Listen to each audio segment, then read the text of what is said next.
Alright, so all the games from match week number 5 is in the books, and I'm gonna do kind of an old-fashioned review this week because when I used to do review of all these MLS game, I tend to do like the review of all these game at the end of a match week. So sometimes I have like 11 and 12 games to review, and those videos are going to be like 60 plus and 70 plus minutes long. Well, since I'm going to be reviewing these 11 games especially, I've been getting a little bit more detail in terms of my reviews in these last couple of seasons. Most likely this is going to be even longer than the ones that I used to do, where, as I said, those videos, they'll end up to be already about 60 plus minute long.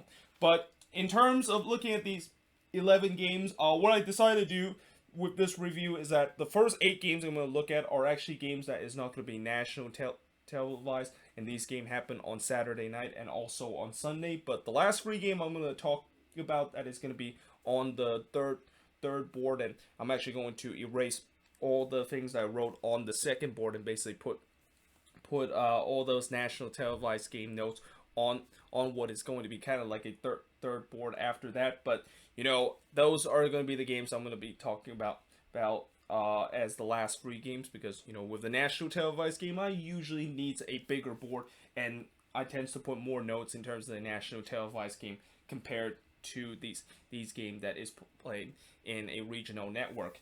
But let us actually begin the first game, which is Atlanta versus Montreal. And well, Atlanta, they left it late in this game, but ultimately they got the 1-0 win against Montreal. And this also is the first time that we actually saw a MLS game where there was a full capacity crowd. Obviously, Atlanta is the first MLS team that decided to allow a full capacity at their stadium. So we saw about 40,000 fans that was attending this game, which is the largest crowd that we had ever since the pandemic, of course, begun last year. And in fact, that's actually not only that, of course, is the case, but that's actually the largest crowd anywhere in the world prior to this pandemic actually started. And this 40,000 crowd definitely had something to cheer for early on. Well, I wouldn't say they had something to cheer for, but more like something that they were very excited about their team, because early on Atlanta was by far the better team, and they had a chance in the 5th minute, but Diaz was able to deny Lopez from short range before Marcelino Moreno had a chance to put the first goal for Atlanta, but unfortunately he puts one high. And again, Atlanta off to a great start in this game, was putting tons of pressure on Montreal. But as the half kind of goes on Atlanta started to kind of have trouble in terms of creating something going forward. Although as much as that's kind of frustrating if you're Atlanta, you got to give credit to Montreal, where early on they definitely look a little bit suspect at the back, and their defensive shape was not there. But it seems like as the game goes on, whatever Wilfred Nancy decided to do, or maybe kind of switch the attack tactics a little bit in the first half, has started to make that defense a little bit more sturdy, and was really causing havoc in terms of not allowing Atlanta having those similar chances that they had in the first couple of minutes of this game. Now, in fact, heading into the second half, as at halftime it was 0-0 between both of these teams, and in the second half it was actually Montreal, the one that actually started to have the better chance. Kamar Miller almost got the opening goal of the game, but he struck the post from 19 yards out. Guzan absolutely robbed Kyoto, although I think Kyoto goal wouldn't have counted because the flag actually did went up, and even if Kyoto scored, that would have been disallowed for offside. Before Johnson had a chance on a free header, but unfortunately he missed wide with that free header. And again, Montreal started the second half as the better team, and they look more threatening going forward in the second half to potentially get the opening goal of the game. They had another chance in the 73rd minute when Guzan was able to deny Humpty. And just as this game looked like it might potentially end 0-0 with the way that Montreal, as the game kind of goes on, they started to not have as much chances, and it seems like this game was destined to finish 0-0. At the very last kick of the game, Marcelino Moreno is able to score from Jack Marini to give Atlanta a 1-0 lead, and that 40,000 crowd that they were definitely waiting to erupt in this game finally got their chance in the 94th minute, and they definitely erupted loudly because they know that was the winning goal of the game, and indeed it is, as in the end Atlanta was able to win 1-0 against Montreal. And the shots in this game Both teams had 10 shots in this game. Both teams also had 2 shots on goal. Atlanta has 5 shots off target for the 2 that Montreal has. 3 shots that was blocked for the 6 that Montreal has. 64% possession compared to 36% possession that Montreal had in this game. And, for Atlanta, it wasn't a pretty game for them, but in the end, they do get the crucial 3 points against a team that at that point was at the top of the Eastern Conference. And if you're Montreal, this not only is a pretty heartbreaking loss because, they definitely, with the way that they play, I feel like they deserve to at least get a point out of this game. But those missed chances that they had in the second half, it basically come back to haunt them. And they were able to put away some of their chances in the second half. This game could have been completely different, and maybe Atlanta not only wouldn't get a win in this game, but I don't think Atlanta probably even get a draw out of this game because they just didn't look really good going for in front of goal besides the first couple of minutes that they had in this game. But now moving on, in terms of the next match, is another game that also ended 1-0 in favor of the home team. In fact, we had a lot of 1-0 game this week in terms of these nightcap action and also on the Sunday action. I think 5 of the 11 games I'm going to talk about actually finished with a final score of 1-0, and this is of course one of them between the Union versus the Red Bulls, where the Union were able to grab the victory. But unlike how Atlanta basically left it late to get that only goal of the game to get all 3 points, the Union waste no time to get their opening goal. But first, there was kind of a hold your breath moment if you're a Union fan when there was a nasty collision between Jack Elliott and Andre Blake. Thankfully, both of them were able to continue in the game. But that is something that if you're a Union fan and when you saw that happen, that's like a double whammy because not only you see your best goalkeeper Andre Blake go down with what looked like he pretty much had a I think he kind of had a hip injury, but you also see Jack Elliott basically goes down, and it's basically your own player that basically collide each other, and both of them, of course, went down with an injury. But like I said, both of these guys were able to continue for the rest of the game. And then in the 8th minute, the Union would open their account as Corey Burke scores from Montero and Fontana to give them a 1-0 lead. The Red Bulls, I thought they were playing their usual press, but the Union player, they were doing a good job to play over for that.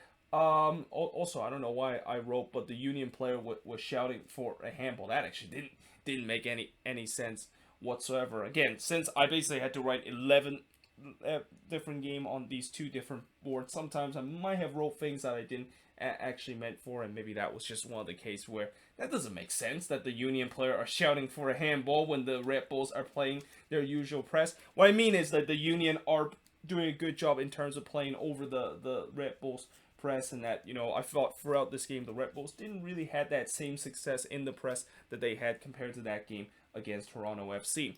Now in the 24th minute, Cornell did deny Fontana from close range. Phillies were pushing to try to get that second goal, but Kyle Duncan did had a good chance to drive one from long range, but it goes over the bar. And at halftime, it's the Union with a 1-0 lead against the Red Bulls. So we go to the second half, and in the second half, Santos did try to curl one, but unfortunately it was blocked and actually went wide off of the block.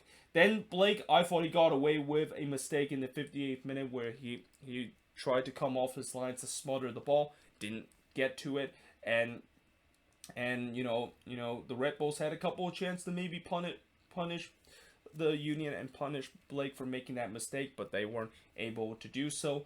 Then on the other end, in the 63rd minute, Cornell was able to deny Bizo from close range. The Red Bulls, I thought they were pushing for the equalizer and had a couple of half chances to potentially tie the game up. But at the same time, I thought the Union, even with sometimes when they were doing some last-ditch defending, they were holding firm and they were putting in a very good defensive display against this Red Bulls attack. Then in the 85th minute, Bedoya tried to finish the game off, but Cornell was able to deny him there. Then Blake in the 87th minute denied Camilla and actually went down holding his hips, and I wonder whether or not if that injury that he kind of was bothering has something to do with what happened we saw earlier, where, as I mentioned, both Elliott and Blake with a nasty kind of collision, and I think Blake was definitely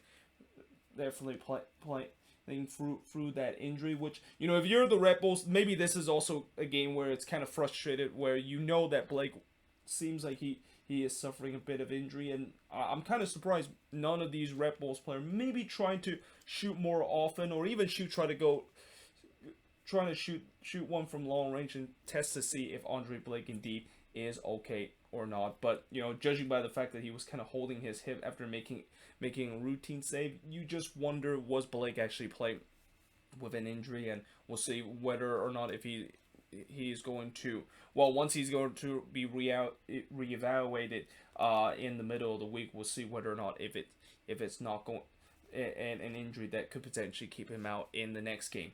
But as the game is about to finish, there was definitely some pushing and shoving. As you can see, the frustration was started to boiling with the Red Bulls. And did I mention that both of these teams do not like each other? Yeah, at the end, it basically shows that the frustration was kind of boiling over. And obviously, Drew Yearwood definitely did not hold his emotion in check, because after basically Flock actually got a yellow card on a foul, and that actually started this kind of pushing and shoving that's going on. Yearwood decided to basically push Leon Flock to the ground, and Yearwood, of course, was already on a yellow card, and when you decide to do that, that is a big no-no, and unsurprisingly, he got his second yellow card and got sent off in that game. And that's something that if you're a head coach and you see your player get sent off like that, that has to drive you absolutely nuts, because not only the fact that, you know, you're gonna lose this game, but the fact that you lose your heads like that, and now you're not gonna be available for the next game. Yeah, I have a feeling Garrett Struber was not happy with Drew Yearwood with the red card that he got late in this game. But as I said, you know, in the end, the Union was able to get a 1-0 win against the Red Bulls. And the shots in this game, both teams had 13 shots in this game. 5 shots on goal compared to just 1 that the Red Bulls had. 9 shots off target compared to 5 that the Union has. Both teams had 3 shots as blocked. Possession-wise, 49% possession compared to 51% possession that the Red Bulls had in this game. And overall, the Union, they needed this win badly, knowing the fact that their home form this season has definitely not been anywhere close to being as good as they had last year. And for the Red Bulls, you know, after that 2-game winning streak that they had at home, it's kind of back to the drawing board for Garrett Struber team, because they didn't really look good in this game and didn't really create a lot of decent chances, even though, you know, for part of this game they did try to create a couple of half chances. Like, when you decide to create half chances to score, that's not always the bad thing, but when you keep creating those half chances and eventually don't actually have a decent chance to basically score, yeah, don't expect that you potentially is going to get a goal, and also could help out your expectancy goal kind of mark if you just keep having those half chances instead of having a very decent chance in this game. But moving on, in terms of the next match, is going to be Minnesota and FC Dallas. And for Minnesota, I'm not gonna lie, I was convinced that the Loons were gonna have a frustrating 0-0 draw. Like, I was so convinced that this game was gonna end 0-0 that right near when this game was about to over, it was also the start of the ground halt that I did on Saturday, and I didn't actually check the score of this game until the end of that game that I basically ground hop on Saturday. So the fact that I found out that they won 1-0, I was definitely shocked. And the fact that they even got a late winner there in this game, that's also kind of another surprising factor too, because Minnesota, they don't usually they score goals that is late, and especially this Minnesota team with how, you know, I know they of course got that big victory which finally got themselves in the winning column against Vancouver. This is still a very low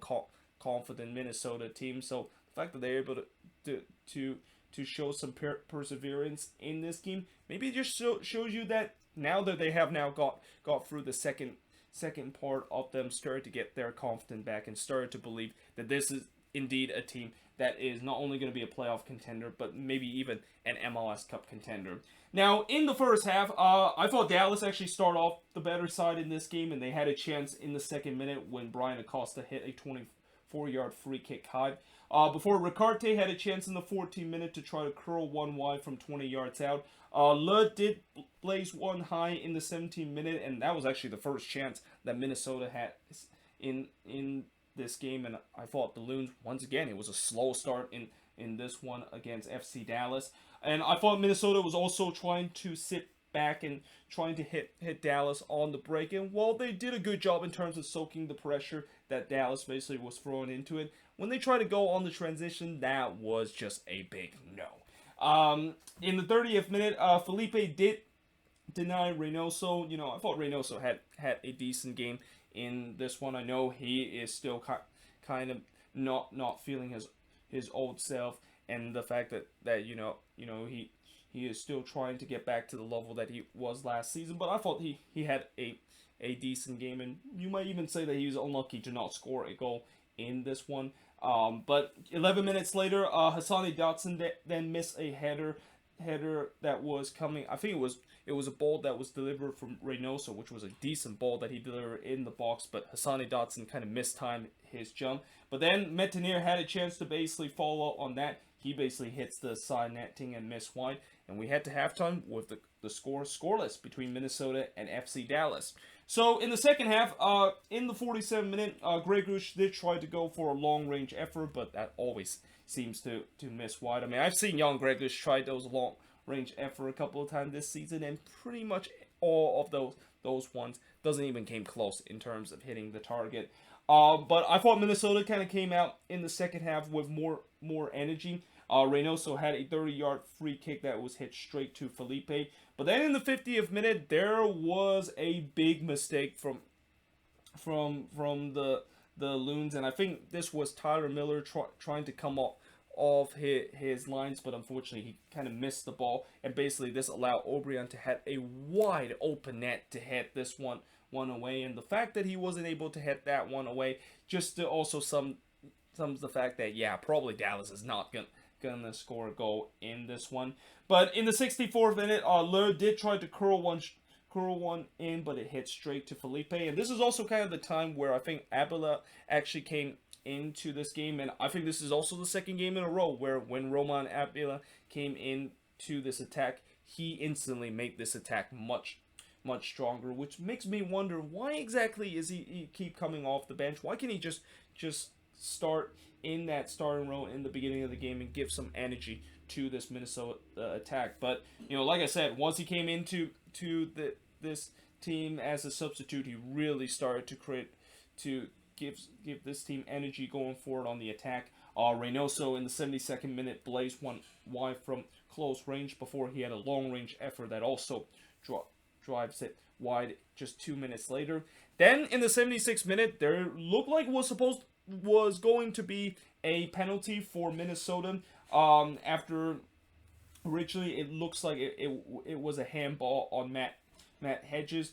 They did go to VAR to see whether or not if that's the case, and in the end, VAR says that it was inconclusive, that ball actually struck Hedges' hand, and I think that is the right call with the way that I've seen a couple replays of that. And I know on the broadcast, Kendra basically keeps saying that that clearly seems like a handball, which I like Kendra saying Alban and also Cat Williams in terms of Minnesota United broadcast, but I have to disagree with Kendra with this one. I don't think this was conclusive enough, especially with the way that this originally was not called a penalty. Now, if this was called a penalty, I think maybe that would also so stick to the original decision, because again, it's inconclusive to basically overturn the call. But because of the fact that in this instant this was not a penalty, it was going to take something very conclusive to try to overturn that. But again, like I said, when I look on the replay of that, I just cannot tell whether or not if that ball indeed did hit Matt Hedges' hand. But either way, despite the fact there was no penalty awarded to the Loons, they were still pushing on to try to get that goal. Abela did have a chance in the 79th minute, but unfortunately he missed wide from close range. It was wave after wave attack from the Loons. Then Felipe was able to deny Métanire in the 82nd minute, and this is also the point where I basically just wrote, it just doesn't seem like there's going to be a goal for for the Loons in this game. Like, you know, I've seen this before this season where no matter how many chances that they get in front of goal, they're probably not going to find one, because the frustration is going to start to be in with this team. And I guarantee you that this team must feel like this is, here we go again, with the way that we've been through this before, where we just cannot put the ball into the back of the net, and it just seems like it's not going to happen in this game, right? Well, in the 94th minute, Robin Lod basically want to counter that argument, because he scored in the 94th minute to give Minnesota a 1-0 lead. This one came off of a corner, and I believe it was Brent Coleman that basically headed this one. And I don't know who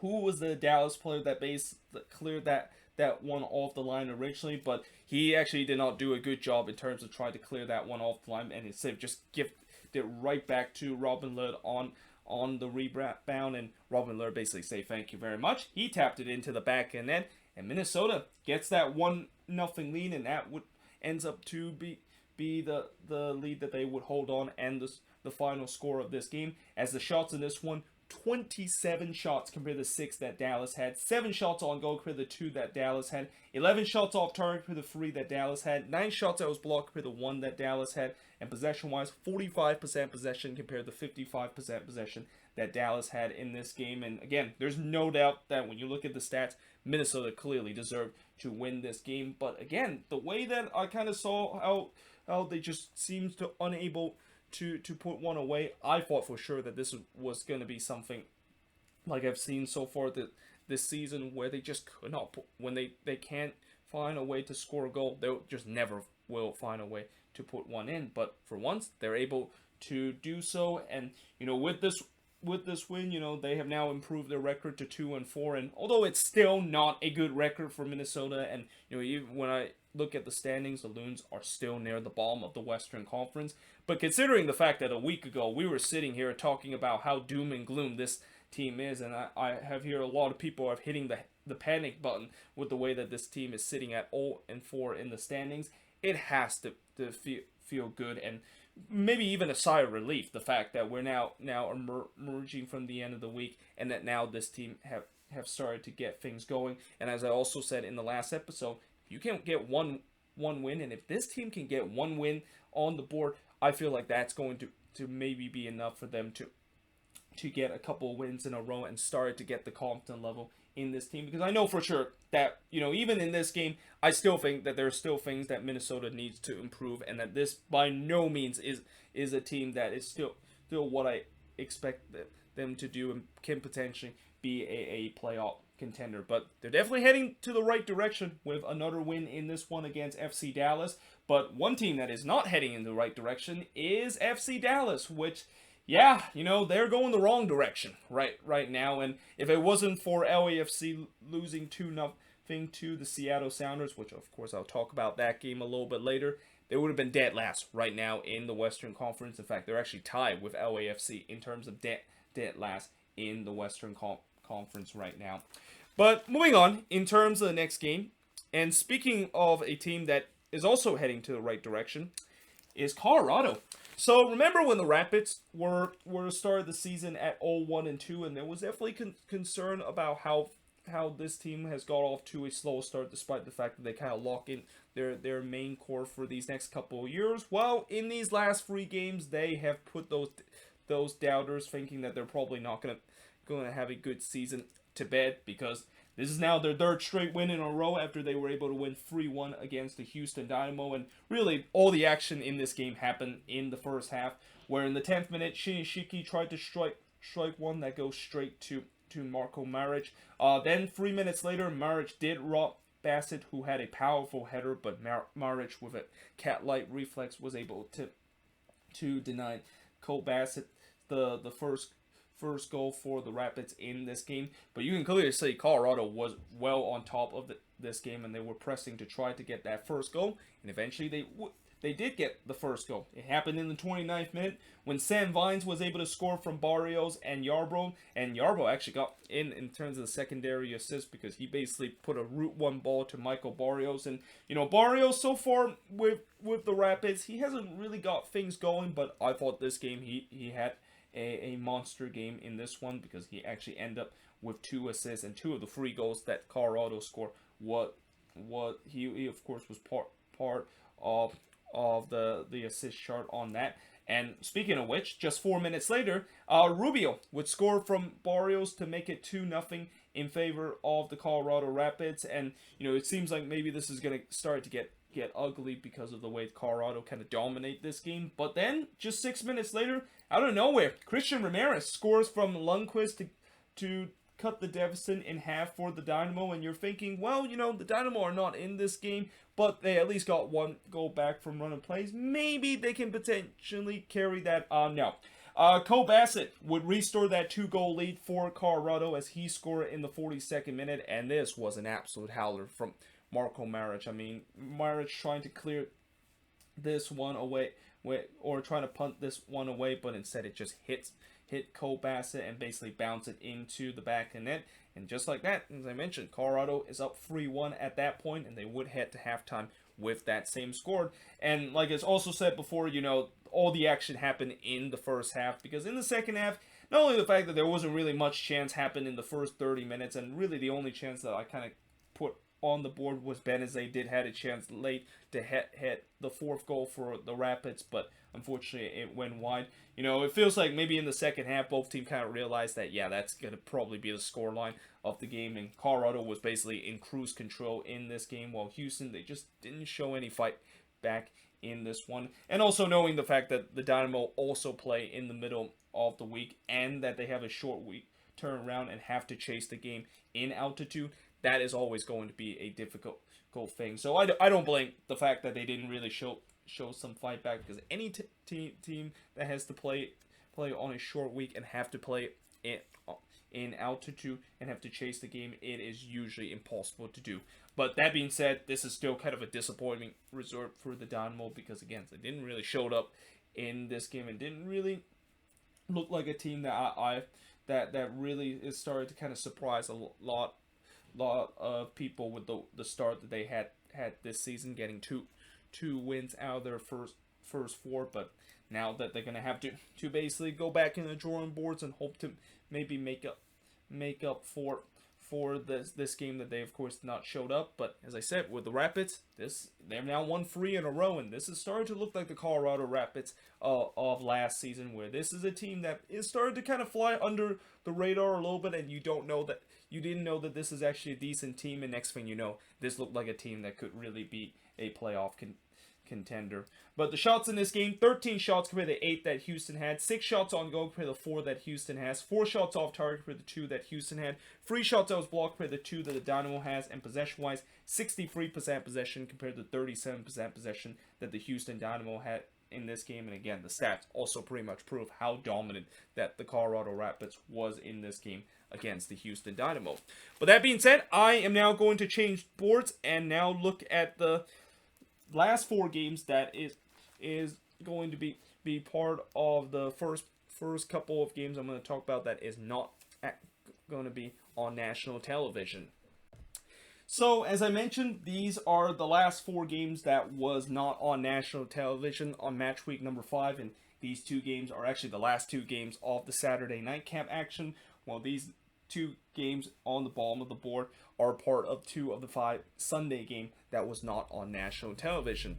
So we start off with RSL versus Nashville on this board, and this was a very Nashville SC kind of road performance where, whenever Nashville play on the road, what they're going to do. They're going to try to bunker and try to make it tough for you to break them down. And also, they might fancy themselves a couple of times going forward on the other end, or even take advantage of a set-piece opportunity to steal all 3 points. And although they didn't do the latter part in this game, they definitely did the part where they were really suffocating RSL in this game. Because, as much as RSL was definitely coming into this game a little bit hot in terms of the attacking department, they really could not solve the Rubik's Cube that is the Nashville SC resistant defense in this one. Now, in the first half, there wasn't much chances happening in the first 13 minutes. In fact, in the 13th minute, we actually saw the first chance of the game when Leal did try to drive a free kick from 25 yards out, but that did not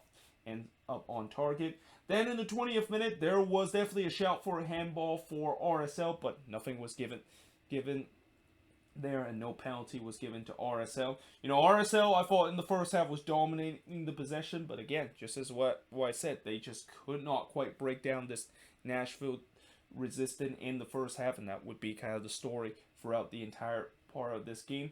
But in the second half, after it was a uneventful 0-0 scoreline in the first half, there was no penalty once again given to RSL. Although this time it was no penalty given to RSL because Mule, who originally brought down Rubin in the box, the referee basically said that foul actually happened outside the box. But when I see the replay a couple of times, yeah, that looked very close. I thought Alex Mule might have actually brought Rubin inside the box, and it's also so they didn't really show a slow-mo camera, but in real time it looked like Alex Mule clearly brought down Rubin inside the box. But I guess maybe they did kind of look at it in slow motion and determine that actually happened outside the box.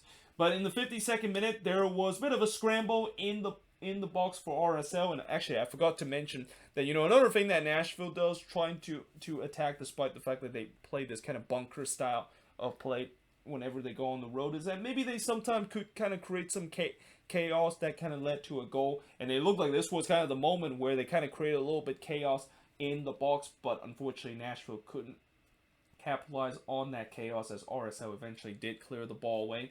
Then Anderson Julio actually went through on goal, but unfortunately missed wide on the target. RSL was really started to press for the opener. Julio did put one high in the 76 minutes from long range before David Ochoa had to deny Cadiz, who I thought this was probably the best chance that Nashville had in this game, because this was a very lovely delivered ball to Hyundai Cadiz, but unfortunately Cadiz could not able to put away, as Ochoa does a good job to deny him there. Then Randall Leal basically hits one straight to David Ochoa, but during that play, Ochoa actually kind of fumbled the ball a little bit, and I thought in this game, Ochoa, he was definitely not that sharp with the way that sometimes when the ball was coming in and he's trying to make a save, he did allow some juicy rebound in the box, but unfortunately Nashville was not able to get to the end of any of those juicy rebounds, and therefore he of course was not punished. And that's something that I think Ochoa's need to of course work on, because I think this game is not the first time I've seen him allowing some juicy rebound and maybe look a little bit unsure when he's tried to catch a ball from a weak shot. And if he does not figure that out, and if there is a stronger attacking team that Ochoa is going to have to face, he could potentially be punished if he does allow those same juicy rebound that he did in this game. But either way, in the end, this ended in a scoreless draw, as there wasn't really much happening in the last 8 minutes of this game. Shots in this one, both teams had 12 shots in this one. RSL actually had 0 shots on goal compared to 3 that Nashville SC had. I mean, as I said, they just could not figure out this Nashville SC resistant defense, and Joe Willis pretty much just feel like he kind of had a bye week in this game, because he didn't really need to do anything in this one. 7 shots off target per the 3 that Nashville has, 5 shots that was blocked per the 6 that Nashville has, and RSL dominated the possession with 55% possession compared to 45% possession that Nashville SC had in this game. And again, Nashville, I think they'll think that this is job well done, with the way that this is just the way that Nashville and Gary Smith like his team to perform. But as for RSL, this is just kind of a very frustrating resort where, again, this was a team that coming into this game, they definitely had a couple of guys, and especially one guy specifically, that is Rubin, definitely feeling it in terms of scoring some goals in front. But I thought in this game, Rubin was relatively quiet, but that's because he was also part of this RSL attack that, again, just could not figure out this wall of a defense that Nashville SC decided to put against RSL in this one. But now, moving on, in terms of the next match, is the Quakes. So, remember a week ago when the Quakes were at the top of the Western Conference, and they were also having the best record in the league? Oh, those were the good time, wasn't it? But now, after this game where they lost 2-0 against a Timber side, and not just any Timber side, but a short-handed Timber side, I think it is pretty clear that the Quakes are starting to get fined out, and in some way, this is kind of also what I expected from the Quakes. I mean, as good as that run that they had in the beginning of the season, and even me putting them as one of the most surprising team in the league, I knew this was gonna last. I mean, I've been a Quakes fan for what, 8 years now, and I have always said that I always take cautious optimistic with this team, because I know that of my 8 years supporting this team, I have never seen this team able to sustain a long amount of success, or even have a long winning streak, or even an unbeaten streak, before the shoe basically decided to drop. Now, in the first half, 4 minutes into this game, the Timbers gets the opening goal, and it's Jimmy Chara that scores from Eric Williamson to give the Timbers a 1-0 lead. The Quakes did try to quickly hit back in the 7th minute when K-Cow did try to shoot one from short range, but it actually was blocked, and then it basically ricocheted wide off the net. But again, the Quakes were looking to quickly try to respond in this game. Fierro then flashed one high in the 18th minute, and I thought, Portland, they started to go with their bread and butter, which is they're going to try to sit back and look threatening on the transition, and I thought at times they definitely use their bread and butter to a treat, as they really kind of frustrate the Quakes, in terms of the fact that the Quakes just could not break down this very organized Timbers back line. Now, Zuparic did have a chance to double the lead for the Timbers, and actually, I think he was unlucky to not double the lead for the Timbers, because he actually struck the post on the header at the half-hour mark. But we head to halftime with the Timbers leading 1-0 in this game. Now, in the second half, Mark Sinkowski absolutely robbed Felipe Mora, who actually was through on goal, but Mark Sinkowski able to stood tall to deny him there.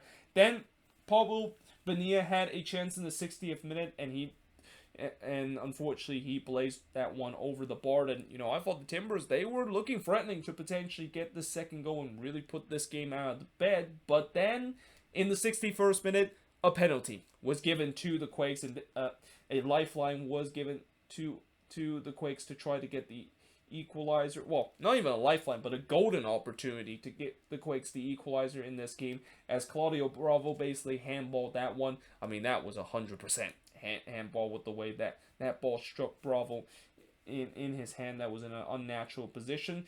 But despite the fact that the Quakes had a chance to tie this game up, and with Wando stepping in for this penalty, usually you would think that Wando should be able to put this one into the back of the net, but unfortunately that was not to be, because the 4th string emergency goalkeeper by the name of Logan Kettler, I think that's how you pronounce it. I think it's, Logan Kettler. He was able to deny Wando from the spot, and again, I don't think this was a bad penalty from Wando. And in fact, I think this save by Kettler was even more impressive than the one that Brett Stuber basically made yesterday against the Galaxy and against Chicharito, because Wando actually puts this one on the corner. But this is just another example of what happened when you're a goalkeeper that guessed the right way and able to dive full stretch on that. You usually will have a chance to basically save that one, and this time Kettler was able to guess the right way, and he is able to deny the MLS all-time goal scored from the spot there. And I thought that also was kind of a turning point in this game, because you can really tell that really kind of deflated the Quakes in this game, and give a lot of momentum to the Timbers. I mean, these Timbers players must be fired up. The fact that their 4th string goalkeeper was able to deny the best goal scored or in MLS history, and that they definitely took that energy and eventually get their second goal of the game. It's Marvin Larea scoring from Williamson to make it 2-0 in favor of the Timbers. Not only the fact that the defense was bad in that goal that the Quakes could see, but I also have to question JT Marcinkowski, where again, these first couple of games, I have not been impressed with how JT Marcinkowski has played, and there's been times that he has had some Daniel Vega-esque moment where, in this moment where I feel like he clearly should have got to the ball first and punched that one away. I mean, it was a decent cross from Williamson, but it kind of hang up in the air, and it was kind of like a looping kind of cross where you would think JT Marcinkowski clearly should have got there first and at least kind of punched that one away, but he didn't. Larea was able to get there first, and the Timbers were up 2-0 at that point, and I kind of feel like, that was pretty much game, set, and match, because I don't think the Timbers are going blow a 2-0 lead. I mean, this is not like last year where maybe there might be a chance where they of course are not going to hold on to this lead. I thought this year the Timbers have done a much better job in terms of not actually blowing late leads as they have been last season. But in the 79th minute, Kettler was able to once again rob Wando, who had a free header in the back post. And I thought when I saw that incredible save from Kettler, that pretty much is convinced that the Quakes are not going to score. Like, despite the fact that the Quakes did had a couple more opportunity, yeah, there's just no way that the Timbers are going to give up a goal, and especially no way that Logan Kettler was going to give up a goal. I mean, he's already been super confident after making a great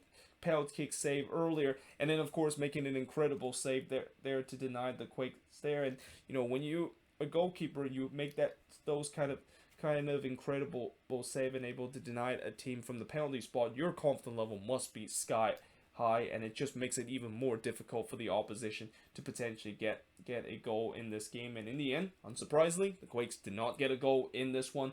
They get shut out once again by losing 2-0 against the Timbers. And the shots in this one, 20 shots compared to 18 that the Timbers had, 4 shots on goal compared to 5 that the Timbers had, 4 shots off target for the 8 that the Timbers had, 7 shots that was blocked for the 5 that the Timbers had, and possession-wise, 66% possession compared to 34% possession that the Timbers had in this game. And as much as I know a lot of Quakes fans are very frustrated, and some might even say it's kind of embarrassing the fact that they lost to a Timbers side that wasn't even starting their strongest team, this is what I expected from the Quakes. I mean, as a person that watched the Quakes for a very long time, the Quakes could play some of the easiest team in the league, and I still would not be 100% sure that they of course get a win, because they've done this before where they just aren't able to get a win when even they're playing against a team that are trying their best to kind of hand them the win. Although I wouldn't go kind of as that far, as I don't think the Timbers really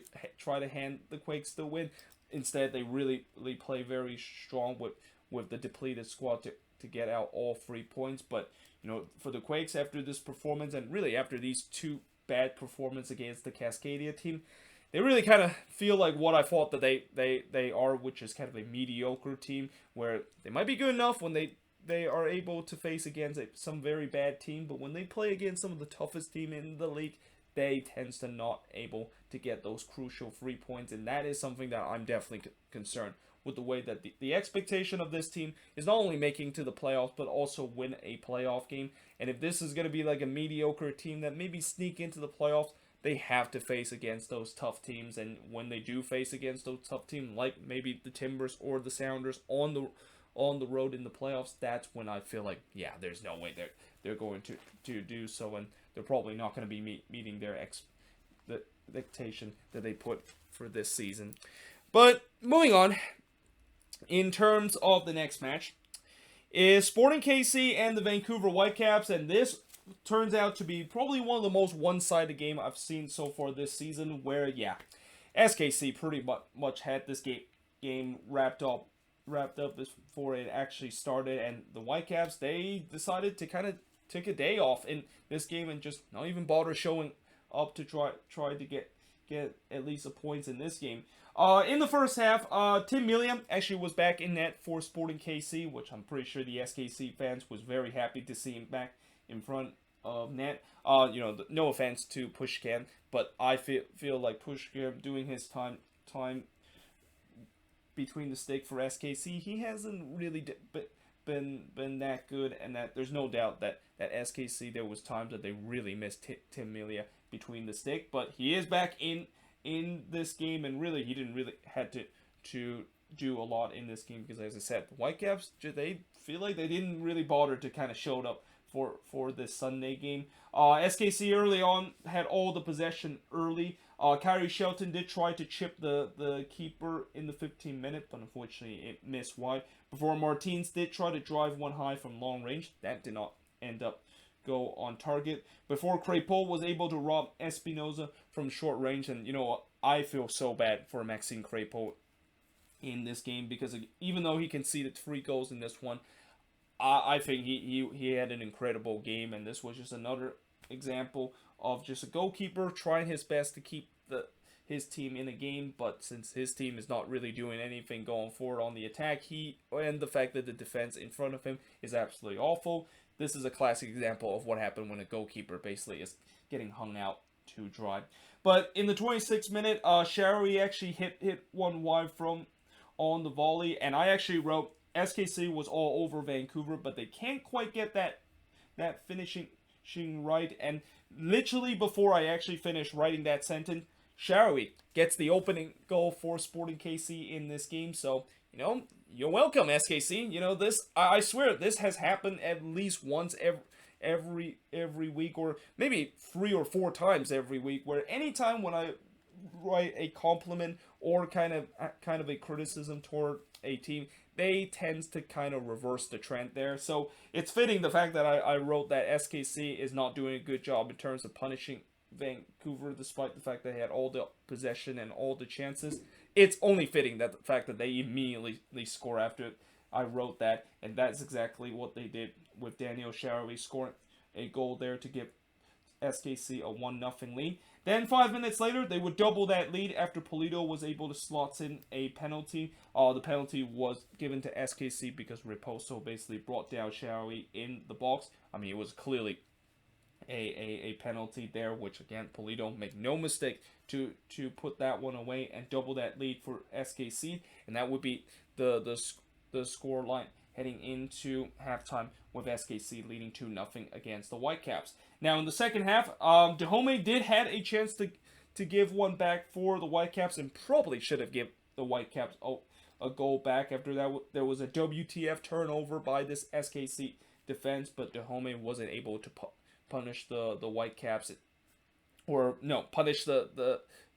SKC, of course, making for that mistake. Well, he definitely punished the Whitecaps with the way that he wasn't able to put away that chance. But in the 54th minute, there was no penalty kick given to SKC, as SKC was looking for their second penalty of the game, and they thought that Cavallini basically handballed this one. And although he did definitely handball this one, and actually handballed it twice, this one actually bounced off of his feet, and then it basically comes off of his hands. And when I see those kind of situations, yeah, that's usually never given as a handball, and especially with Cavallini, his hand was kind of in a natural position, and there was really nothing he can do with the way that ball basically hits off his feet and bounce right into the hands like that. He basically had no time to react, to get his hands out of the way before that ball basically hits his hand. But in the 55th minute, Crépeau did deny Zuzi with a kick save. There was then a scramble in the box a minute later on 2 different sequences for SKC, and I'm not even going to try to describe what happened in that scramble, because a lot of things happened, where there was a couple of saves and a couple of times where I think even Polito kind of blocked his own teammate tried to shoot toward goal. But either way, it somehow did not end up into the back of net for SKC to get their third goal. But ultimately, they would get that third goal just 2 minutes later, and it's Polito that scored his second goal of the game from Gadi Kinda to make it 3-0 in favor of SKC. And I thought this one, it started to get out of hand, and I do fear that the Whitecaps are going to maybe find themselves 4 or even 5-0 down by the end of the game. But thankfully, Sporting KC did kind of start to show some mercy toward the Whitecaps and kind of started to just put on cruise control for the rest of the game. Tim Millian did have to make a save late in the game to deny Cavallini from short range. I think that was really the only thing Tim Millian had to do this afternoon, because again, he pretty much had a relatively quiet night with him returning into the starting 11, but that's also because of the fact that the Whitecaps didn't really trouble him throughout this entire game. And yeah, the final score of this game was Sporting KC winning 3-0 against Vancouver. Shots in this one, 27 shots compared to 9 that the Whitecaps had, 7 shots on goal compared to 2 that the Whitecaps had, 7 shots off target compared to 5 that the Whitecaps had, 10 shots that was blocked compared to 2 that the Whitecaps had, and possession-wise, 67% possession compared to 33% possession that the Whitecaps had in this game. And, the stats basically prove itself that this was definitely one of the most one-sided game we have seen so far this season. But now moving on into the last game on this board, and the last game I'm going to review that was not on national television is DC United versus Orlando City. And I feel like it's pretty clear that if you are a team that's going to be facing against DC United, the key for them to potentially get all 3 points against DC is to score first, because you know for a fact that when you, of course would score the first goal, most likely DC is not going to come back. Well, unless you're NYCFC, which I have no idea how they, of course, score first against DC United, and yet they still did not able to get anything out of that game. But besides that one, it is pretty clear that anytime if you're able to score first against DC United and also kind of just sit back and allow them to try to break you down, you're gonna be okay, because this DC team, at least from what we saw in this game, they had a lot of trouble in terms of finding any creativity to really challenge this Orlando City side.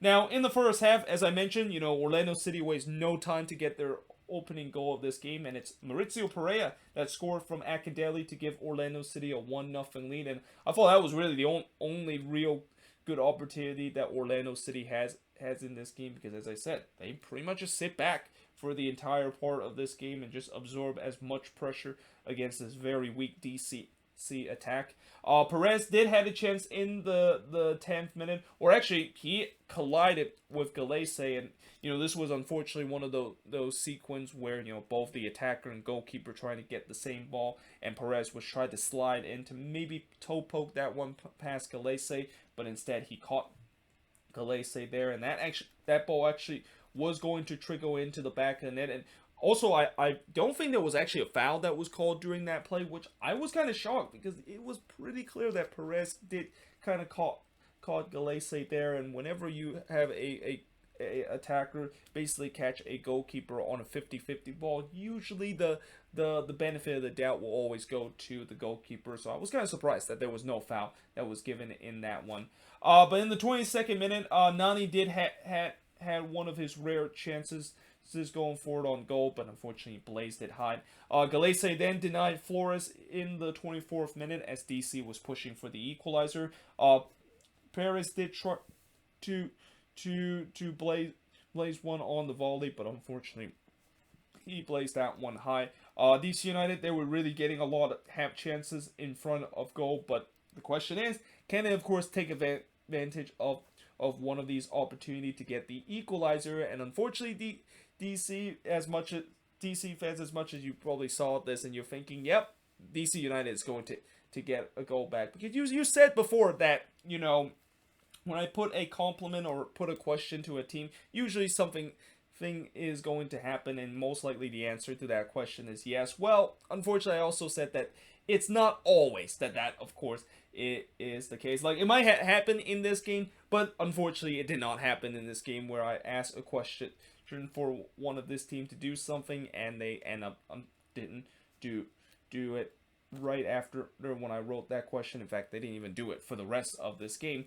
because in the second half, as we head to halftime with Orlando getting a 1-0 lead, in the second half, Ariola did had a right foot shot that goes wide. DC, of course, continued to try to pile on the pressure, while Orlando was just sitting back and happy to absorb all that pressure. Brion then hits one toward the side netting on the header, before Nani did also had another half chances as he hits this one off to the side netting from a tight angle.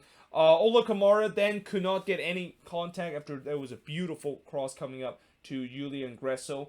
And I think after that point, I also kind of wrote, DC just doesn't seem like they're going to get a goal in this game, because I've seen them, even with some of the chances that they had in this game, most of them were just kind of half chances and not really one that really troubled Galese in this one. And when you don't create those kind of clear-cut chances or even test the opposition goalkeeper, it doesn't matter how many half chances that you, of course, put. Most of them probably is not going to end up in the back of the net. Now, in the 91st minute, Ola Kamara was trying to do a Rubio Rubin as he basically got on his bike to try to hit a bicycle kick goal, but unfortunately this one was missed wide. I mean, this was not a bad attempt from Ola Kamara, trying to bike that one, and he of course got some good contact toward the ball, but unfortunately this one did not hit the target, unlike what Rubio Rubin did a couple of weeks ago, or not a couple of weeks ago, but last Friday to be exact. Then in the 95th minute, there was a shout for a handball and a penalty to DC, but nothing was given, and I think this one was, I don't know which Orlando City player that this one looked like he might have handballed this one, but there was definitely a lot of shout for the DC player that it should have been a handball, but again, nothing was given during that point, and ultimately DC United weren't able to find that goal to get the equalizer in this game, as Orlando City walk away with a 1-0 victory. Shots in this game, 13 shots compared to 6 that Orlando City has. Both teams only had 1 shot on goal in this game. 7 shots off target for the 4 that Orlando City has. 5 shots that was blocked for the 1 that Orlando City has. And possession-wise, 55% possession compared to 45% possession that Orlando City has in this game. And although Orlando were definitely not at their best in this game, and this wasn't like a vintage Orlando City win, they did what I kind of said what pretty much every team is going to do against DC United, where as long as you get that crucial first goal, you know that most likely you're going to win the game, because they don't really have a lot of threat going for on the attack, and that is probably the biggest issue that DC is facing this season. And it's kind of unfortunate that they're facing this issue again, because that was the exact same issue that they had last season, and it took them a very long time before they kind of figured it out, but it was also too late for them to figure it out to make it to the playoffs last season. But yeah, that being said, I am now going to once again switch the board and now going to look at the 3 games that happened on Sunday that was on national television.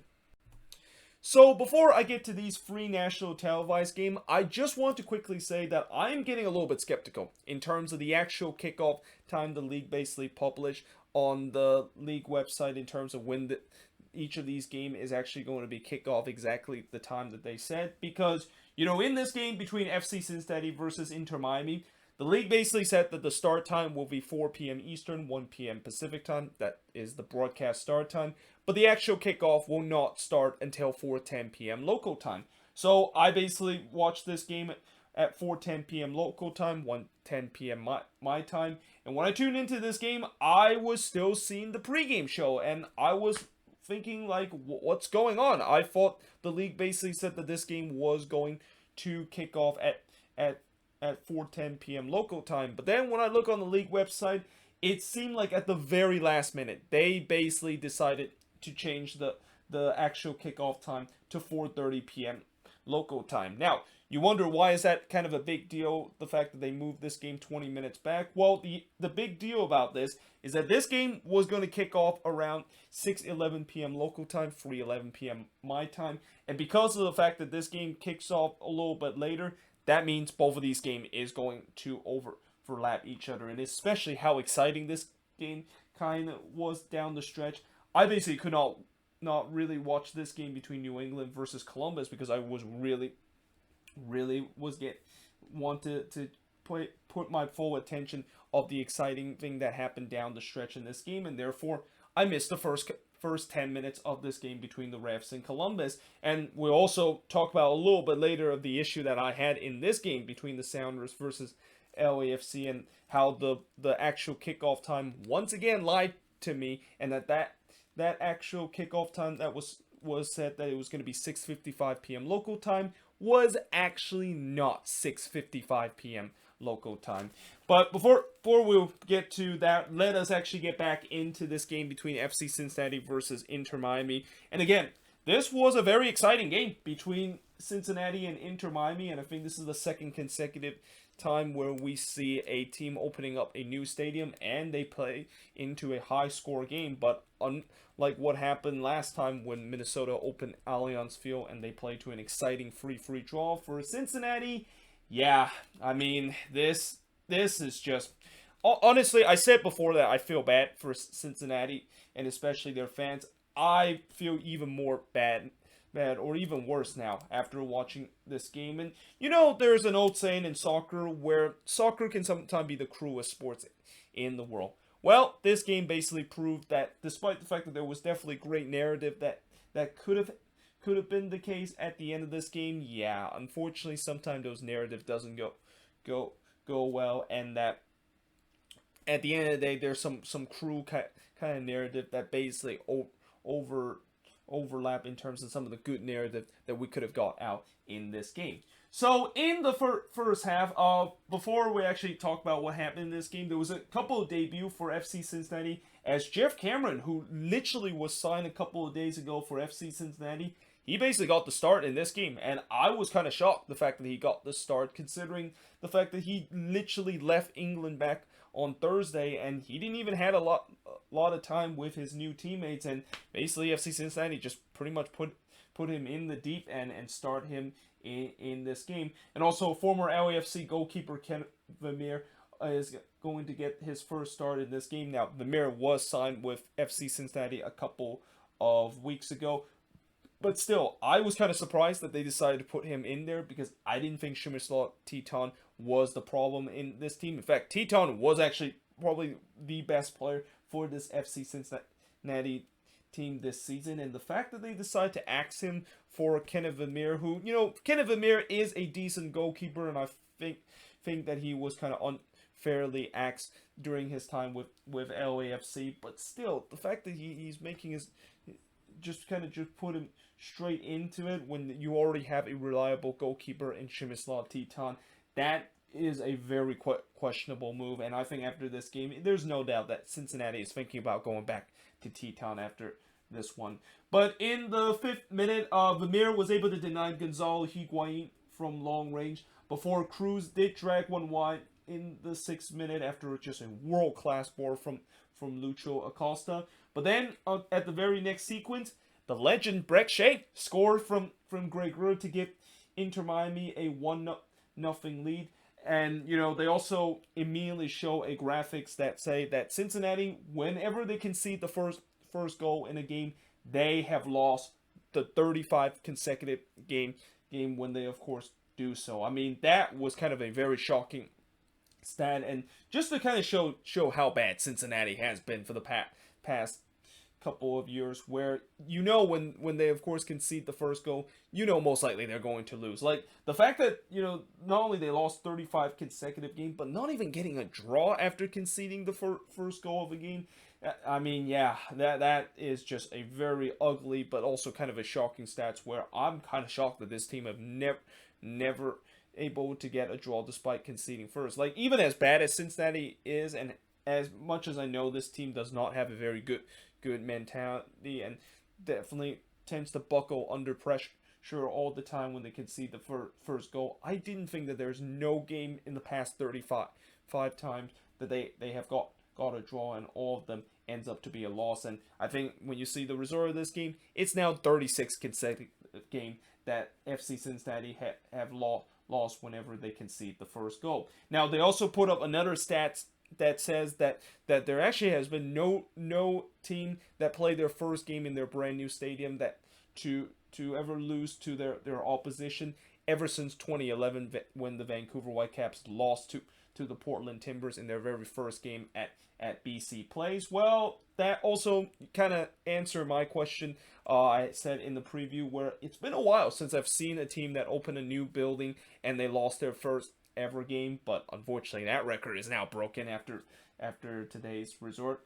But then in the 23rd minute, Vermeer, or actually first in the 15th minute, there was kind of a hilarious moment where Brek Shea looked like he scored his second goal of the game, but an offside was actually called on Higuain, and I think he basically was on the ground. I'm not sure that he kind of got pushed off onto the ground, but as Shea basically struck this one, it basically hit Higuain in the butt and basically bounced into the back of the net. But unfortunately, Higuain was in an offside position, and that probably was one of the most unfortunate offside you're going to ever see with the way that Higuain, he kind of just got in, not only got in the way, but also kind of hit in a not so comfortable spot. That is the reason why it, of course, being offside. I mean, I know there are also some Miami fans who are kind of furious that Gonzalo Higuain did not get out of the way, but for me, I don't know how he can get out of the way in that sequence. I mean, he was on the ground. Like, even if he decided to maybe roll over and make sure he doesn't touch the ball, he is still going to be calling offside, because anytime when you're near the vicinity of the play, there is definitely a chance that of course is going to be called offside. So yeah, that was kind of unfortunate for Inter Miami, but Higuain did had a chance to make up for it, as he had a chance to make it get 2-0 in the 23rd minute, but Vermeer was able to deny him. By the way, one thing I forgot to mention in this game is that it seems like Inter Miami decided to go with the nuke option in this, and they actually put both Higuain brother in this game. So I kind of made a mistake that I forgot to put. Is this Federico Higuain that strike it, or Gonzalo Higuain? I think this was Gonzalo Higuain, the one that strike it that was denied by Kenneth Vermeer. I thought Cincinnati was having a lot of trouble dealing with the transitional play that Inter Miami has, as Inter Miami was looking very good on the break. But then McCarthy had to deny Barea from 18 yards out in the 30th minute before he had to do the same thing just 6 minutes later, this time from short range.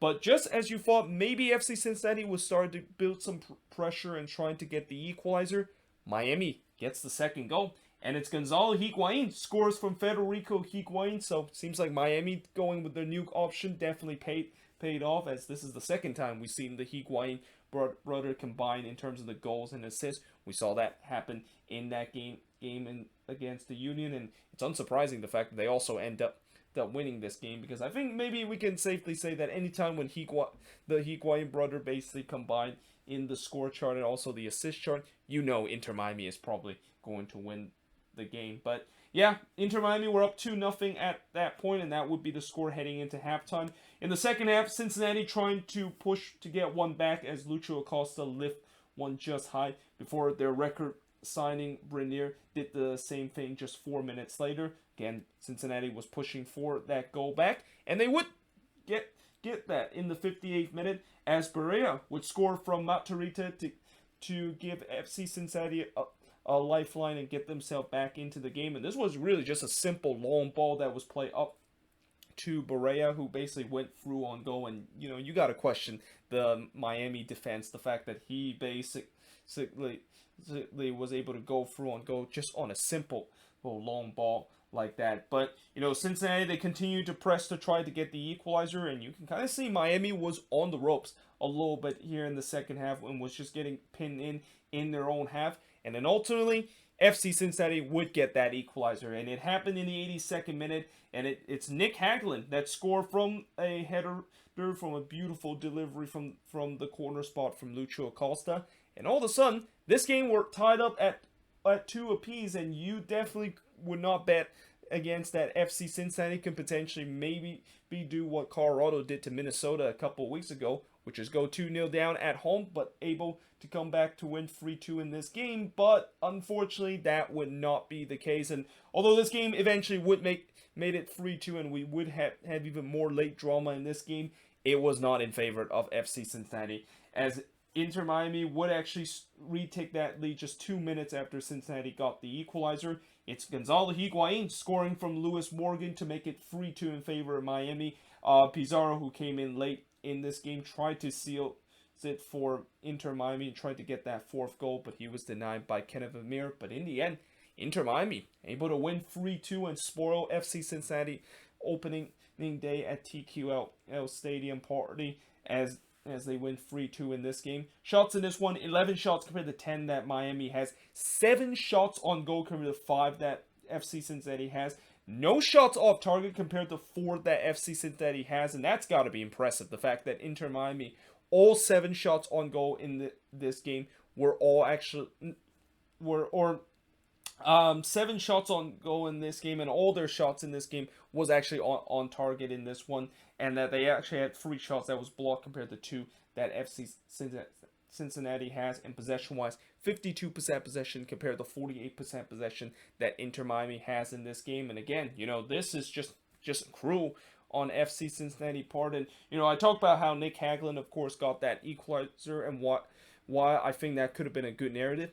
Nick Hagelin is a Cincinnati the base player, and if he would have scored the goal in front of it, the equalizer, and able to overcome that 2-0 deficit and maybe give Cincinnati a draw out of this game in their brand new stadium, that would have been definitely a great headline story. But unfortunately, Higuain basically kind of ruins that narrative, and this is also why I said beginning, where sometimes in soccer, as much as you could maybe see some good narrative and a good feel-good story coming out of there, yeah, it can really quickly get taken away. And again, for Cincinnati, I just feel bad for them, because they do not deserve deserve this, especially with them celebrating their first ever game at TQL Stadium, and maybe it started to make this stadium kind of a fortress, and now they start their first game in their brand new home with a loss, and this just does not give any confidence for this team that is clearly probably has the lowest confidence level and out of any team right now in the league. But for Miami, this was a big win for them, and they definitely shows some good mentality. The fact that they, even though they blew a 2-0 lead in this game, they were able to quickly respond to retake the lead and eventually get all 3 points in this game. But now moving on in terms of the next match. So from a game that, as I mentioned, was a very entertaining game between FC Cincinnati to Inter Miami, to a game that, yeah, this was not fun to watch if you are a neutral. And I guess the only thing I will say about this rematch of the Eastern Conference Final is that at least we saw a goal in this game. And it's New England, the one that, of course, got that goal as they won 1-0 in this one. Early on in this game, besides missing the first 12 minutes of this game, because I was keeping an eye on the last 10 minutes of this crazy FC Cincinnati versus Inter Miami game. New England, I thought they dominated the possession and had a couple of half chances, but I thought it was Zardes, the one that had the first real opportunity, as he actually went through on goal, but unfortunately blazed that one high from 20 yards out. Then Eloy Room absolutely robbed Carlos Hill, who basically had a good look from about 10 yards out, but Room absolutely robbed him by denying him there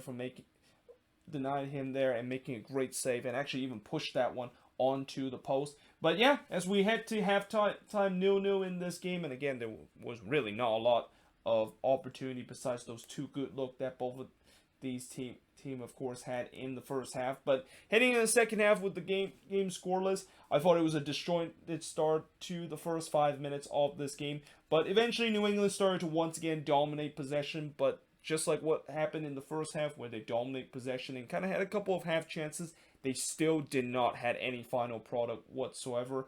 Bunbury did put one high from close range in the 59th minute before Artur actually struck the post for Columbus, and I thought that was probably their best opportunity, and even better than when Zardes basically went through on goal and puts it high from about 20 yards out. And also at this point, I was also thinking, yeah, with how disjointed and how this game seems like it has 0-0 written all over it, I'm just going to call it and say that this game is either going to end 0-0 or there's going to be just one goal in it. And it just kind of feels like something similar to that Eastern Conference Final game, where I thought in that Eastern Conference Final game, it wasn't really the most exciting game in the world, but it's understandable because of the stake that was at that game, and it seemed like one goal was definitely going to win it for both of these teams. And as I said, New England would get that goal, but before that, Brendan Bai did try to get that goal in the 73rd minute when he flicked one wide from a header, but eventually they would get that only goal as Adam Buxa would score in the 86th minute from Brendan Bai to give New England the 1-0 lead,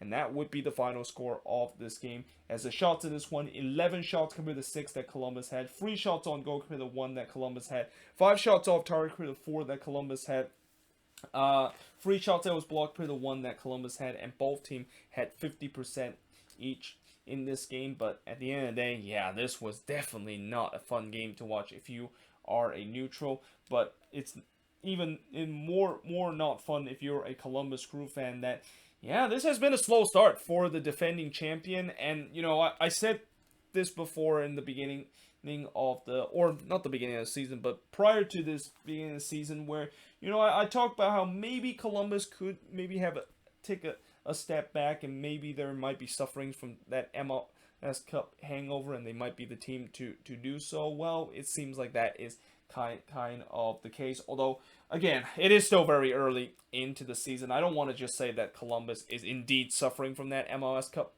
hangover and that they have really struggled coming out of the gate, because you also got to remember their first couple of games they had some CCL action, and you know, when you have CCL action, it's really tough to try to balance that alongside with MLS play, and it's not surprising a lot of MLS team in CCL has really got off to a slow start. So yeah, you know, if you're a Crew fan, as much as I know it's frustrating that this team has got off to a slow start, I believe eventually this team will of course turn around, but they need to start figuring out their role form, which is one thing that I was worried about them heading into this season, because last year they actually got no win on the road, and so far I think they have played 2 or 3 road games so far this season, and they also have the same record last year where they have yet to get any road wins this season, and only got one draw so far on the road, which was against Monteal a couple of weeks ago.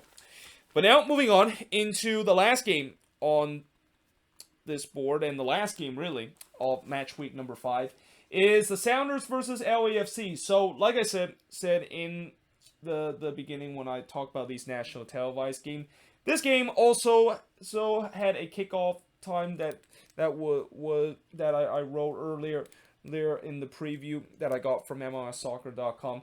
That turns out to be a lie. This game, as I said, was supposed to start at 6:50, or supposed to kick off at 6:55 p.m. local time, and I actually tuned into this game at 6:53 p.m.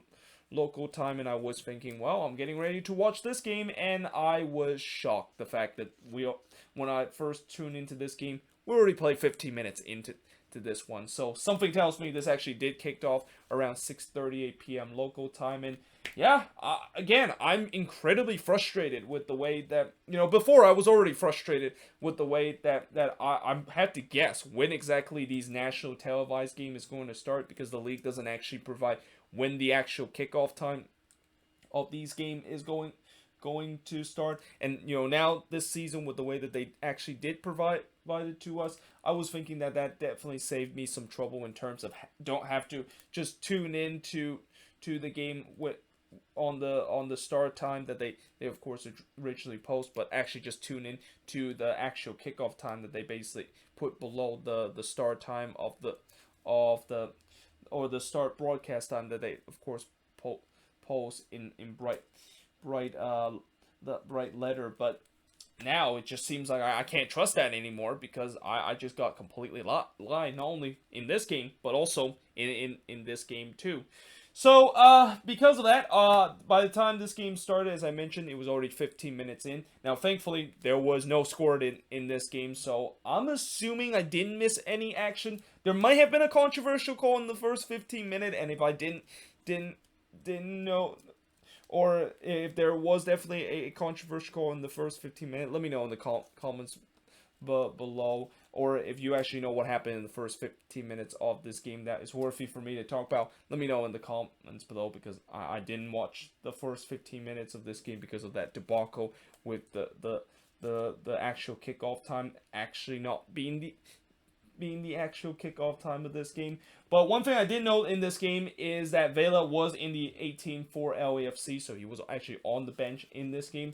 There was some end-to-end action when I tuned into this game for both teams. Cifuentes did try to drive one from long range, but it goes wide in the 26th minute. Before Will Bruin did try to hit one, and it actually was hit one high, and actually as he basically jumped that one to hit that one toward goal, when he of course landed onto that turf, yeah, he definitely landed very awkwardly, and he was immediately holding his back. And this is the thing about playing on an artificial turf, where if you landed awkwardly like that, it could really hurt. And I think Will Bruin is basically found out there when he basically landed very awkwardly in that Lumen field, artificial turf.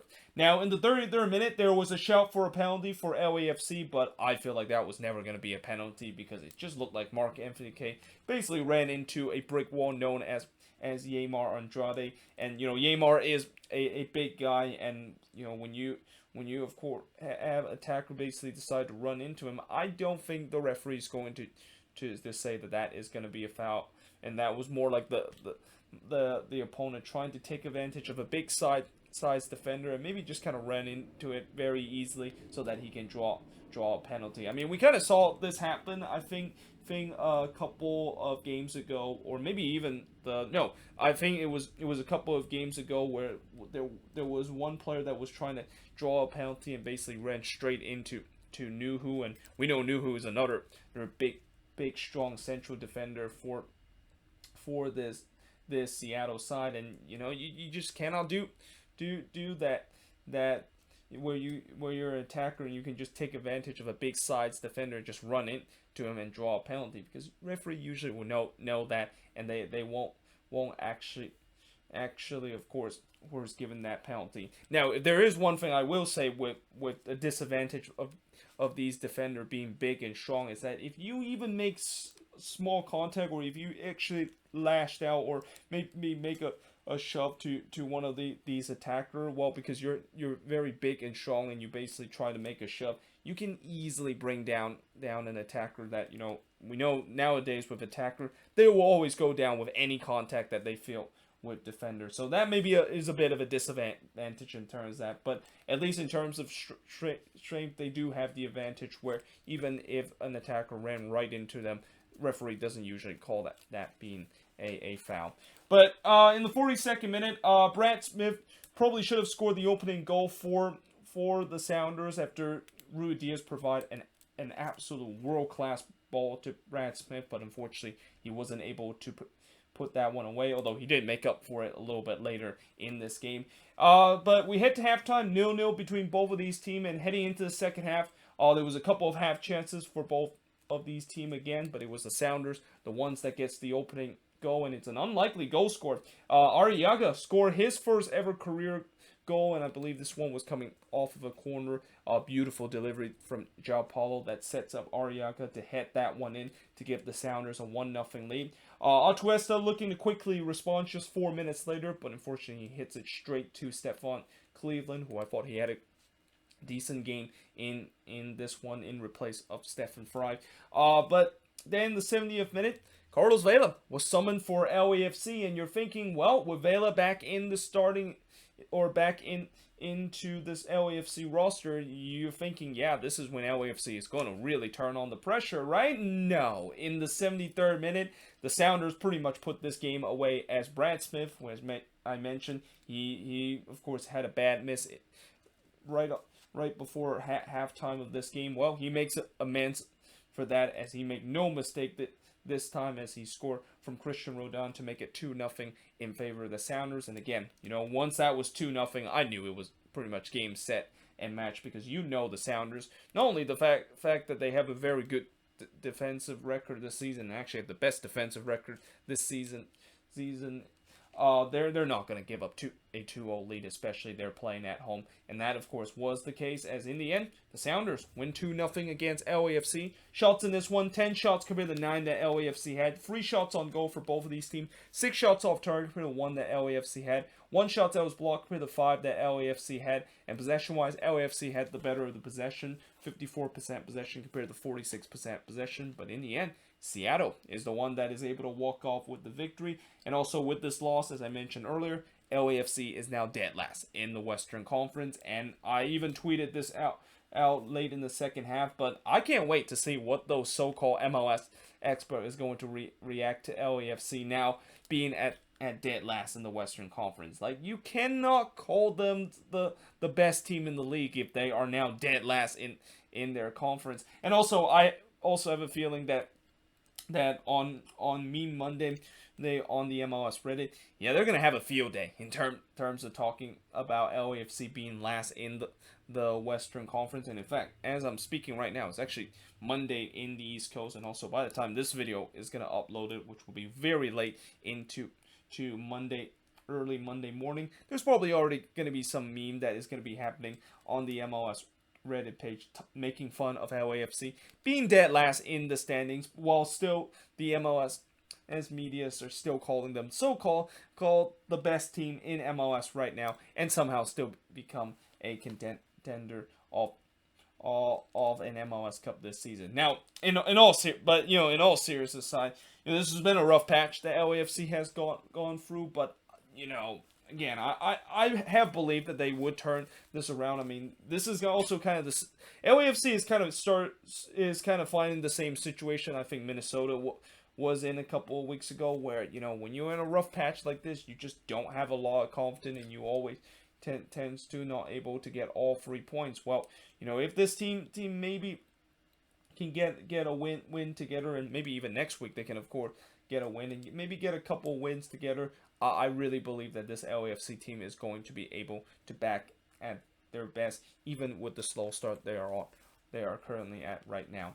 But yeah, there you have it. That is pretty much it for the 11 game review of match week number 5. And again, this has been a super long video, and I don't even know how long this video actually ended. Probably about 81 minutes if I of course would think that is where this video has been a clip. But if you enjoyed this video and you have got to this far to this video, thank you of course for watching this video, and you know, let me know in the comments below also in terms of these 11 games I talked about, and basically react to what's your thoughts about how your team of course did this week. Obviously, you know, I talked about how I only review 11 games so far from match week number 5, and that there's actually 13 games that happened this week. Well, the other 2 games I already did all the way back on Saturday in terms of looking at those 2 matinee games. So if you of course want me to talk about that game, I should be having right now on the end screen